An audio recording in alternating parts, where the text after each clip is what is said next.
Good morning, students. I, Anil Dhawan, professor and head at Anand International College of Engineering, Jaipur. Today I am trying to discuss with you basics of laser. This is one of the important topic in laser, and we have to understand the base about the lasers. We know that laser nowadays being used in all the areas, and many of the areas are being covered by lasers, apart from medical, engineering, military, and many areas. Let's start with the basic of lasers. So, where lasers came from? Lasers comes from the very first person, Charles Towne, who got the Nobel Prize in Physics in 1964, and Arthur Shallow of Bell Laboratories, who have worked on these lasers, and that is all about the history of the lasers. The Einstein was the first person who gave the base about the lasers, how lasers initiate, and these scientists have used the ideas of the Einstein's theory about the particle duality of light. And in detail, if you want to tell about the what actually laser is, so I'll tell you the abbreviation of the term laser, which we all know, that light amplification by stimulated emission of radiation. Each and every word is very important in this abbreviation. If I talk about the single word light, we all know light is coming from the optical device. Amplification means it has to be amplified by a certain method. By stimulated emission of radiation, that is one of the process through which we easily emit the light by a certain process, and the radiation that comes out in the form of lasers. So that a device that produces a coherent beam of optical radiation by stimulated electronic or ionic molecular transition to the higher energy level is the lasers. And when they return to the lower energy levels by stimulated emission, they emit energy. So this is all about what is lasers. Let me come to the properties of lasers. Lasers have a very important properties which makes it special and different from the ordinary source of light. So if I talk about the very first property of laser, that is the monochromatic light source. So the light emitted from laser is monochromatic, and it is one of the single color wavelength light that comes from the lasers. Normally we have seen that the light, ordinary light, has multi wavelength, and that cannot be used as lasers. So that makes it different from the ordinary source. The second important property, that is the directionality. The light that is coming from laser light is the directional, and it is emitted as the relatively narrower beam in a specific direction, while an ordinary light that comes from the bulb, tube light, or many other source may not have that narrow beam, and it is emitted in many directions from the source. So that doesn't make it directional. And the very important property, which I can say it's one of the crucial property of the laser, is the coherence. See, laser has immense coherence. The light which is coming from the laser is a coherent light, and it has both the aspects of coherence, that is spatial coherence and temporal coherence, and that makes it very pretty different than ordinary light source, and can be used for many other properties in the laser. And these three properties makes lasers a very strong optical device, and that can be even hazardous also, because it has immense amount of energy at that particular point than the ordinary source. And the lasers has a a wide application in the field of engineering for the same reason. We'll take one by one point now. What is monochromaticity? See, monochromaticity means when you have a light of single wavelength, the spectral spread is very less, very narrow in the case of monochromatic light source. So in laser also, if you see that in a particular picture, you can see that the helium neon laser has been shown, and it has been compared with the ordinary red and blue light, in which the coherence is given. But the thing is that as far as monochromaticity is concerned, you can see in the left figure that a very prominent peak is there, and the spectral spread is very less, is around zero 0.2 nanometer. That means that kind of variation can be there in the wavelength. If we talk about the helium neon laser, so its wavelength is 6328 angstrom. So that can be understand from this particular important point that it is has the very good monochromaticity, no spectral spread as such. Then comes the point is the directionality.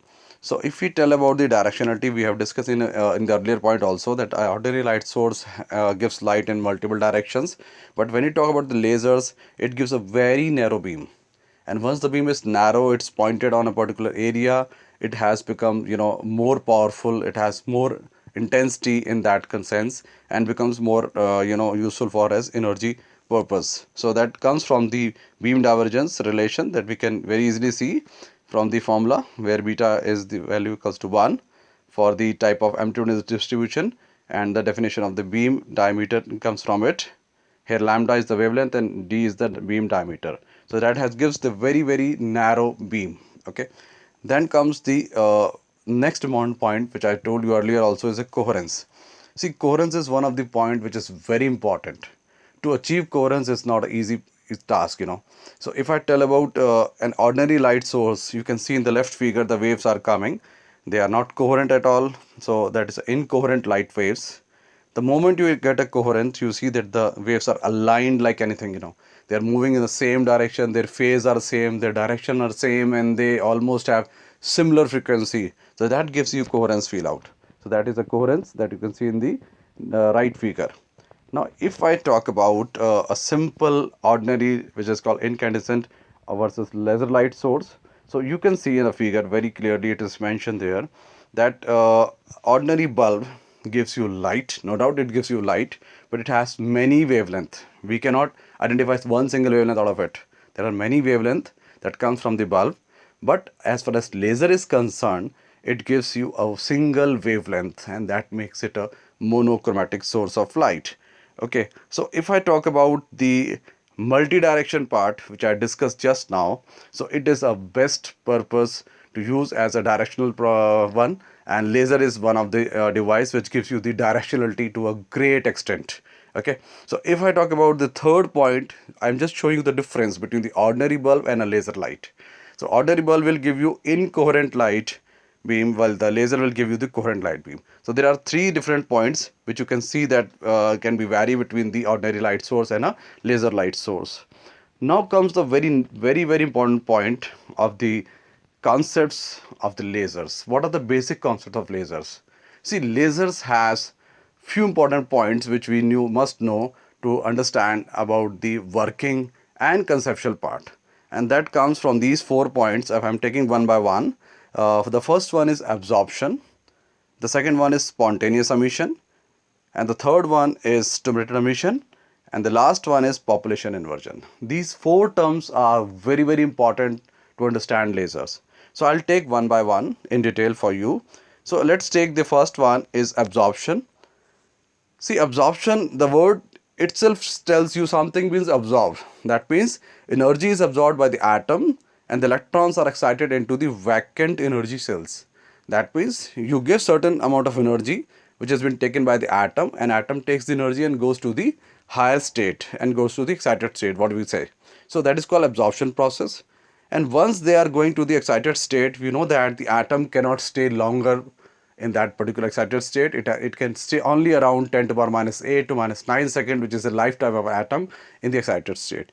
After that, it has to come down to its ground state, which is basically lower energy state. And while coming from the second state to the first state, if you say first is a ground one and second is excited one, it will emit a light in the form of photons, and that is a random process. The word random is very important. I've highlighted that word in red color, because random means there is no hierarchy, there is no systematic process that goes on. It goes like one atom comes down from the second to first state and emits a photon. Second one again emits a photon, but the photons which are emitted, they are not aligned, they are not in coherence with each other, so they are moving in different direction. This is a random process, cannot give you a coherent beam, mind it. Okay, then comes the very important process, that is the stimulated emission. Stimulated emission is one of the most important part in this whole laser process, because again remind you, the term laser, L-A-S-E-R, laser, has the S means stimulated emission, and stimulated emission means what we did, we are just trying to trigger the electron which was already there in the excited state to come down deliberately and emit certain more photons. So here we get 2 photons aligned together out of 1 photon which we use to trigger that electron that was sitting on the excited state, and we get a coherence beam. and basically what we get out of it is a coherent beam. We didn't get any incoherent beam out of this study. That's one of the most important. So we just write down in a certain points that stimulated emissions or stimulated photons have unique properties. They are in phase with the incident photon. That means the photon which is coming out from the this excited electron coming back to the ground state will give you the same photon which was there for the triggering part, and it has same wavelength, it has almost similar direction. So these are the three important points that make stimulated emission a very important procedure part in the laser. Then comes a very more important term that is called as the population inversion. See, this word is pretty very clear from the the very first word population. That means we are talking about the number of atoms or electrons, and inversion means we are just trying to invert it. So that the term is very important. And why it is important in laser? Because it is one of the state in which substance has to be energized or excited to a specific energy levels. Like what we just want to have more number of atoms to be there in the excited state in comparison to the number of atoms in the ground state, which is normally not possible. And a normal process says that a number of atoms in a ground state is more than the number of atoms in the excited state. You can say why? Because a system always wants to remain in a lower energy state. So the lower energy state is always the ground state. So it will try to come back to its original state, but to have lasers we need to have more number of electrons in the higher excited state, and that is all about the population inversion. And it is not that easy to get more number of electrons in the excited state. We can do it by certain process. That is what we are discussing right now in the next slides. So I'll discuss about the pumping. See how we can get the electrons to jump to the excited state all the time. It is not a regular process, not an automatic process. We need to give certain energy.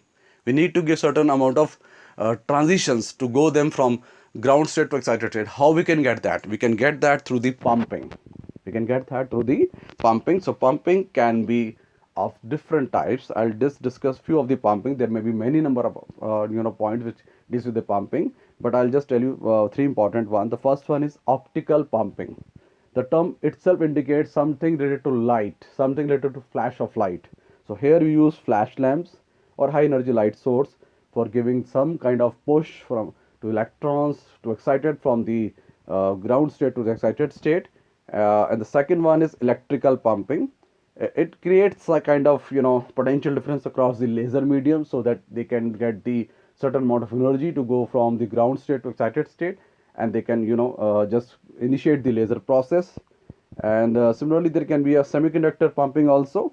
In case of when you talk about the like electrons and holes, there can be a movement of electrons in the junction between the holes. This kind of pumping can be a third one. So there can be many number of pumping. I just discussed few of the pumping, but the objective is to give this amount of energy to move them from the ground state to the excited state. Okay, so if I take something more like that, in the figures you can see that figure. These figures are very easily and making it clear about the absorption process, spontaneous emission and stimulated emission. You can see very clearly from the figure itself that absorption means amount of energy being absorbed by the matter, and it is taking that energy and going to the excited state. That comes the spontaneous emission process, in which the electrons comes back to the initial stage and emits a photon. While in stimulated emission process you can see that the two of the photons are emitting out of one single photon, because that photons has triggered the electron to come back to the initial position, and it is given two different photons. That calls the stimulated emission process. So the whole study was just to make it clear about you that how we can go to understand, go to the level of understanding that how laser works, what is the basic of the lasers, why laser is different from the ordinary light source. So there are certain learning outcomes which I have just discussed. The laser was first introduced by the Charlestown. You must know this term. And the role of absorption in the laser, that is a very important term, especially role of spontaneous emission in the laser. And stimulated emission plays a very important role, which is, we can say that it is must for laser action. And how population inversion is achieved, that is also very important. Role of pumping in laser action itself is one of the important area which you need to understand. So I've tried to give a glimpse of that how you can understand about the lasers, its basics, process, absorption, spontaneous emission, stimulated emission, and population inversion. So my dear friends, you can go for some assessment, but so I just given some question to you so that you can assess yourself. Like you can write down the definition: what is laser, define laser, what is the role of absorption in laser action, why stimulated emission is must for the laser action, mention three important properties of the lasers, define the term monochromaticity, and what makes lasers hazardous in comparison to the ordinary bulb.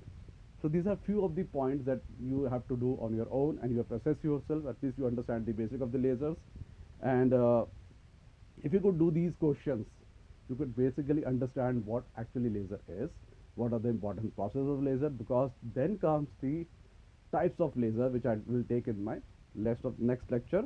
I'm just giving the brief pic of the helium neon laser. Actually, it shows some kind of arrangement in which you can see certain tube is there, which is normally a tube of glass which has some kind of gases, because the helium neon is a gas, is an inert gas, so it will have some kind of ratio of these two element He and Ne, which is helium and neon, and both are inert gas. So that can be discussed in my next of the lectures. So my dear students, if you have any kind of queries regarding these things, you can go through my email ID also.